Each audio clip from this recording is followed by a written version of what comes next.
A arte, assim como o homem, se transforma através do tempo. A maneira de entendê-la e produzi-la é correspondente ao seu próprio período. O historiador da arte, Gombrich, diz que quanto mais nos recuamos na história, mais definidas e estranhas são as finalidades atribuídas à arte para nós. Tendo em vista, no episódio de hoje abordaremos a arte, analisando suas mudanças, impactos e resistências na sociedade. Para isso, convidamos a arte educadora e ativista cultural Aline Alencar. Senta, que lá vem história.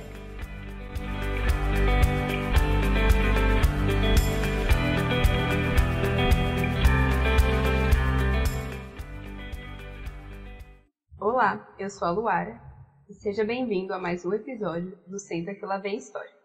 No episódio de hoje, como vocês já devem ter reparado pela introdução, falaremos um pouquinho sobre arte. E para isso, trouxemos uma convidada. Seja bem-vinda, Aline. Conta um pouquinho de você pra gente. Olá, pessoal. Tudo bom? Estou muito feliz de estar aqui nesse podcast Senta que lá vem história, que eu venho acompanhando já. Como a Luara disse um pouco de mim, né? Eu sou uma ativista cultural, arte educadora, trabalho com a educação e estou no meio da arte já há alguns bons anos, usufruindo e desfrutando dessa linguagem tão maravilhosa que eu acho que é a linguagem artística. Então, eu estou muito feliz de estar aqui com vocês e espero de alguma forma contribuir com o pensamento, a análise e a reflexão sobre o universo da arte. Obrigada. Bom, para começar abrindo o debate, a gente vai falar um pouco de arte através do tempo. A maneira como a gente produz a arte, hoje em dia, é muito diferente se for comparar com outros períodos. Aline, como que você acha que dá essa relação de arte e tempo? Eu abriria essa conversa com a frase do Pablo Picasso, que diz que o artista, para ser do seu tempo, ele precisa ser contra o seu próprio tempo. É uma frase bem emblemática, porque basicamente o artista ele sempre está num tempo suspenso. É quase um tempo atemporal que ele vive. Por isso que muitas vezes ele não é compreendido dentro do próprio tempo que vive. As pessoas têm dificuldade de assimilar se aquilo é obra, ou se aquilo tem algum conceito, ou leva algum pensamento, porque de uma certa forma as pessoas precisam vincular um sentido com as coisas, né? E às vezes o artista ele vai produzir algo que não tem um sentido tão objetivo, tão tangível, didático. Por isso que às vezes há uma dificuldade de interpretação. Mas, sem dúvida alguma, o tempo acaba sendo uma plataforma de como o artista ele se coloca no mundo. Então, desde a pré-história até hoje, as produções artísticas feitas, realizadas, elas são nada mais do que a expressão do que aquele momento que o artista está vivendo, tá? Então, desde o Oriente ao Ocidente, a gente também tem que deixar bem clara a relação que existe da arte oriental com a arte ocidental, sabendo que a arte oriental é uma arte que está muito mais relacionada ao sagrado, a uma arte que está relacionada à filosofia e também à poética, que se mistura tudo ao mesmo tempo e não divididinho em caixinhas como nós fazemos com ela aqui no Ocidente, tá? Mas, de toda forma, existe uma relação com o próprio tempo também. Sobre essa questão da arte e o tempo, eu acho interessante porque, estudando um pouco sobre o Egito Antigo, eles possuíam um tradicionalismo muito forte na arte. E a questão da representação da realidade era algo muito pontuado.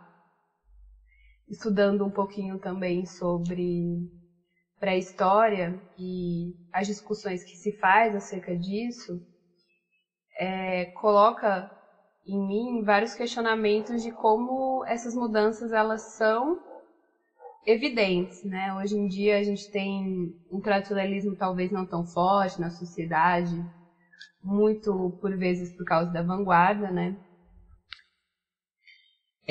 Pois é. Então vamos pensar em cada período que a arte transpassou. Então a gente sabe que a pré-história ainda não havia o conceito da arte e é uma forma difícil às vezes de analisar, porque em algumas pesquisas a gente vê o termo, por exemplo, de arte rupestre, pintura rupestre, sendo que aquele sujeito ele ainda não tinha o conceito do que esteticamente, que aquilo que ele estava fazendo, pintando as paredes, aquilo seria uma linguagem artística. Ele estava fazendo aquilo porque fazia parte de um prospecto cultural, sagrado, enfim, assim como o Egito também, que também tem uma tradição, tem a frontalidade egípcia, uma escola a ser seguida, né?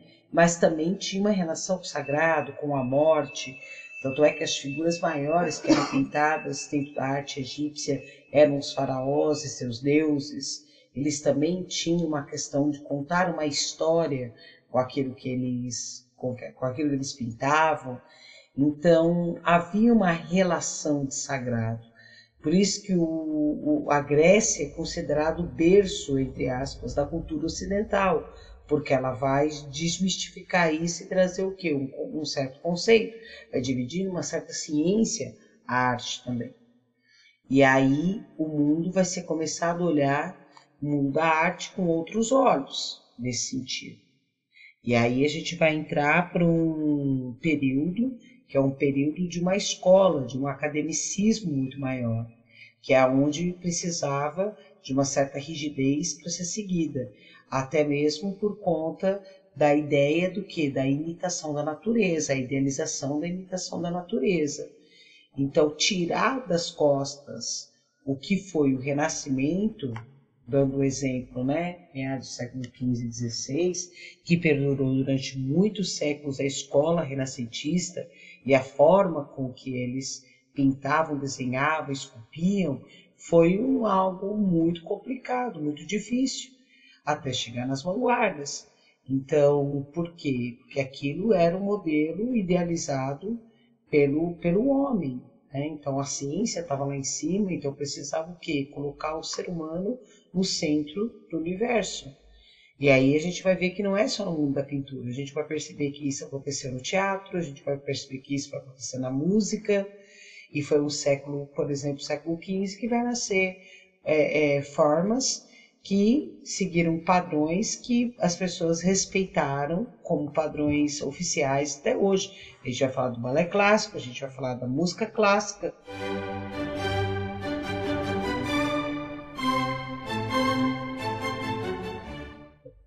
E dessa escola da pintura que imita o que? A natureza como ela é, de forma até anatômica, né? Como Leonardo da Vinci fazia dentro dos seus estudos, a proporção do corpo, a idealização do corpo ideal, né? Obras do Michelangelo que você vê as veias, como por exemplo Davi, saltando do pescoço, né? Dessa obra esculpida em mármore.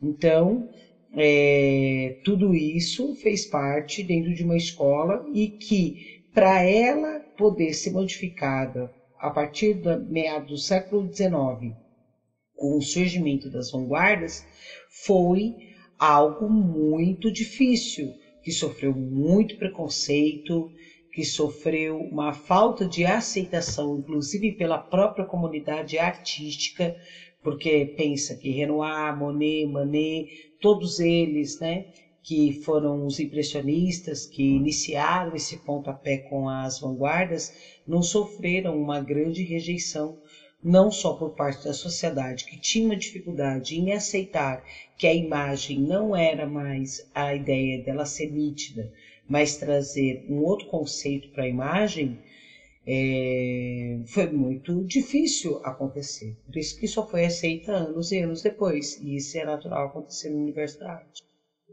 Sempre que eu lembro dessa questão de ser aceito muitos anos depois, eu acabo relembrando dos impressionistas, como você falou, porque Monet ele teve uma repercussão muito negativa, não acreditavam no trabalho dele, e hoje em dia as obras dele estão encontradas em grandes museus, são obras que valem muito também, questão do dinheiro, e como a arte ela acaba mudando, né, através do tempo, trazendo para a primeira questão.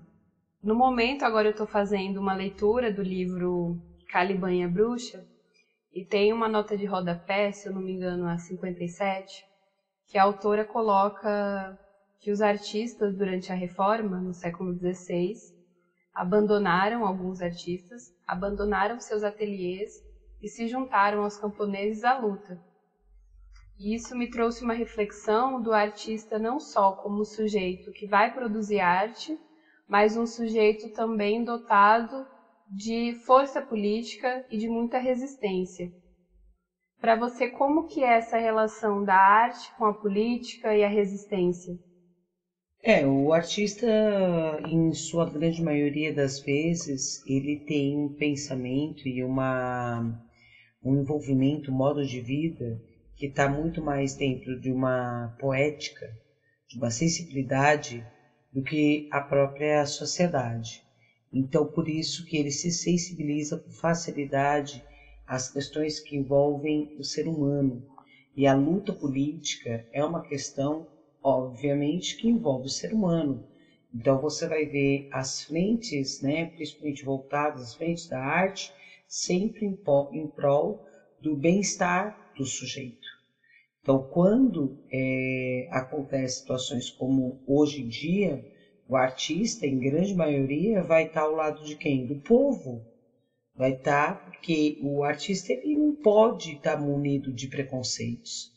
Ele às vezes tem que ir para lugares como submundos para poder se alimentar daquilo e viver aquilo. Então, ele não pode ter preconceito de camadas sociais e nem daquilo que é mais substancial do homem, que são suas angústias. Por isso que ele acaba se voltando mesmo para lugares onde muitas vezes a sociedade se tampa, né? Tampa a visão. Então, eu quero colocar também que a arte contemporânea, que é o momento que a gente está vivendo de agora, é um momento onde que traz o que? Uma arte conceitual, uma arte reflexiva. E talvez por isso que também esse momento pode se assimilar um pouco com outros momentos da história em relação à luta.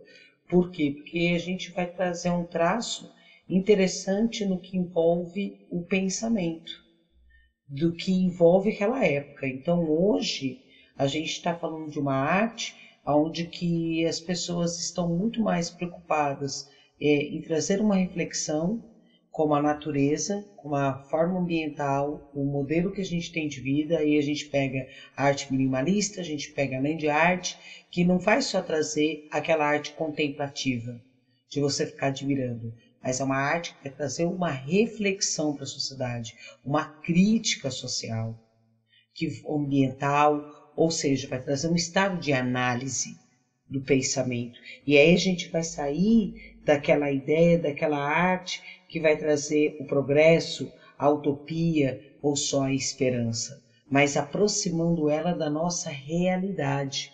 Por isso que um balde, para um artista contemporâneo, não é somente um balde. Ele é aquilo que pode trazer e fomentar um pensamento de análise para aquele que vê, que inclusive pode participar da obra, porque hoje a gente está falando de obras onde que o público participa, interage, né? Então, é fundamental porque a arte ela é importante para a sociedade.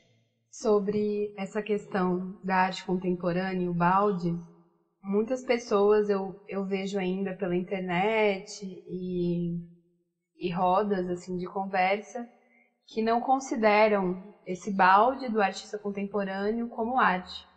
Então, hoje em dia, a gente vê um processo do artista de ter que provar que aquilo que ele produz é arte.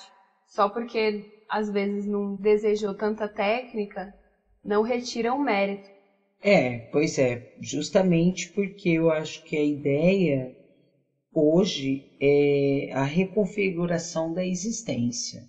Então, as pessoas, principalmente no que envolve os seus aspectos culturais, que é a questão, bom, aí a gente fala da cultura, porque a cultura faz parte de toda uma sociedade, e por isso que é ainda a sociedade nossa, devido ao aspecto cultural, que tem religioso ou da tradição, tem dificuldade de romper algumas barreiras que envolvem tradições de pensamento. Por isso que o balde não chega ao alcance de uma nova leitura de mundo, porque a gente tem uma cultura que foi atravessada dentro de um medo, dentro de uma religiosidade e que ainda são tabus para serem desconstruídos. Então, até hoje, o século XXI, né, hoje a gente tem dificuldade muitas vezes de aceitar ainda o nu na obra de arte virar um tabu dentro de algumas instituições, que inclusive fazem mostras de arte, até a própria sociedade que rejeita aquilo como um sentido mais simbólico artístico do que aquilo biologicamente representa, o corpo nu. E aí falta o que para a gente? Falta a desbanalizar o olhar, saber interpretar.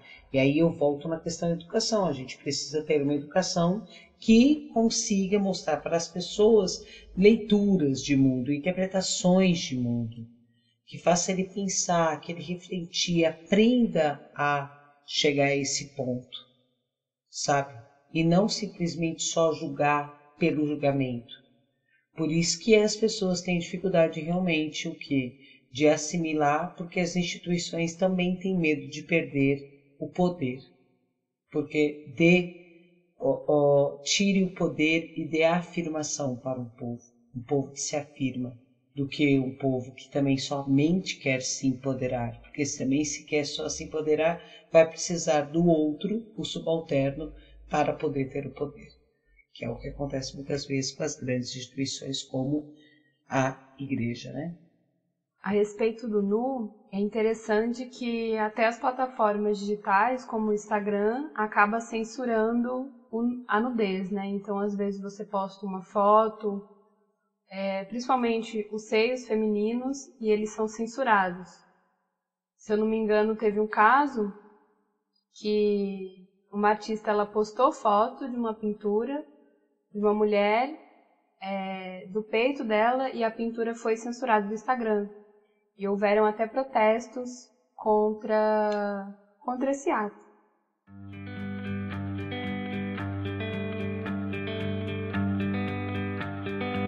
Mas mudando um pouco o assunto, já chegando quase ao fim do programa, no cenário de isolamento que a gente está passando, é muito difícil conseguir ainda se manter estável. E eu vejo que a arte acaba sendo um refúgio para muitas pessoas, seja através de livros, filmes, séries, lives que as pessoas acompanham, diversas maneiras de arte, que acaba sendo algo que vai garantir que aquela pessoa tenha um dia um pouco mais leve. E diante não só desse cenário atual que a gente está vivendo de isolamento, mas de diversos cenários, por que você acha que a arte ela é importante para a sociedade, para o sujeito? Porque ela nutre, ela alimenta o espírito, a alma. A gente tem que entender que a gente não serve só para produzir, né? A gente não é uma máquina só de produção. A gente é além disso, né? Diria Ferreira Goulart, a arte existe porque a vida não basta. E aí quando a gente cai nesse lugar, como agora, o isolamento, a gente vai buscar se nutrir de alguma forma, que é o alimento. Então a arte ela também não está no estado de perfumaria, nesse lugar de perfumaria. Ela faz parte da cesta básica, ela tem que fazer parte da cesta básica. Por isso que é importante saber que o artista precisa do quê? De políticas culturais que possam assegurar o fazer dele, o ofício dele, assim como qualquer outra profissão. Porque no momento desse, quem está segurando o psicológico de muita gente, as emoções das pessoas, é o que os artistas vêm produzindo. mas muitos agora estão passando por várias situações porque nós não temos um país que tem políticas culturais, porque não valoriza a arte. Mas não valoriza por quê? Não é só porque o Estado não valoriza, porque principalmente esse governo de agora, já deixou bem claro que não é prioridade do governo dele, mas que também a nossa própria sociedade se renegou no sentido de valorizar muito mais o trabalho artístico. No sentido do quê? De consumir também, né? No campo, de valorizar, de ir no teatro, assistir um espetáculo de dança, de poder comprar um livro, ajudar um autor que está ali, que depende daquela venda daquele livro para poder pagar suas contas. Então, são muitas coisas que envolvem a cultura de um povo.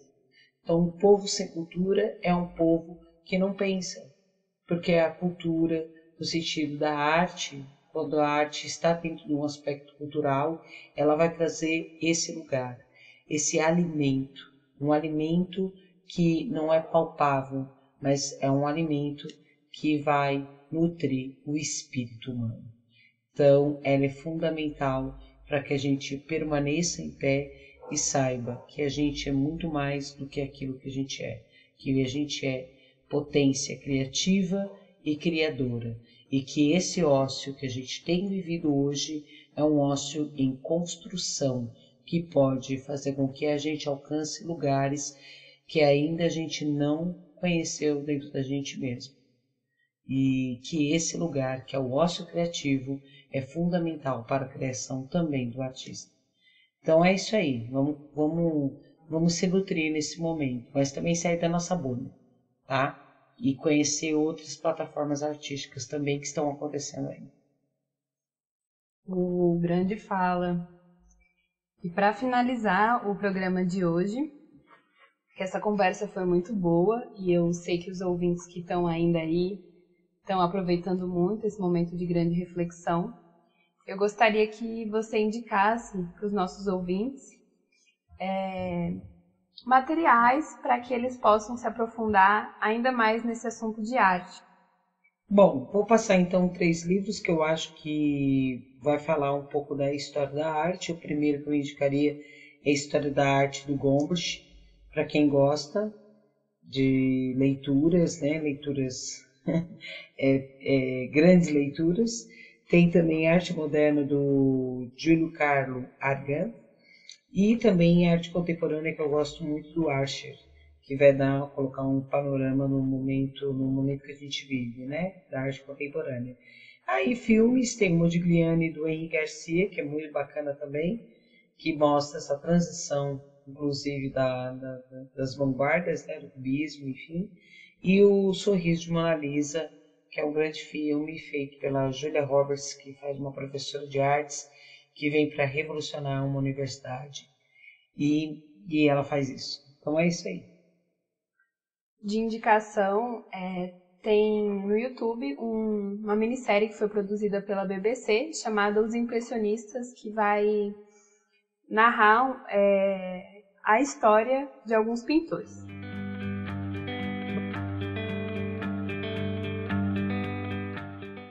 Bom, esse chegou ao fim, né, o podcast. Muito obrigada pela sua presença, Aline, para conduzir esse diálogo maravilhoso. Foi uma honra ter você como entrevistada no nosso 3º episódio. Você aí, ouvinte, nos acompanhe nas redes sociais para mais novidades e até a próxima!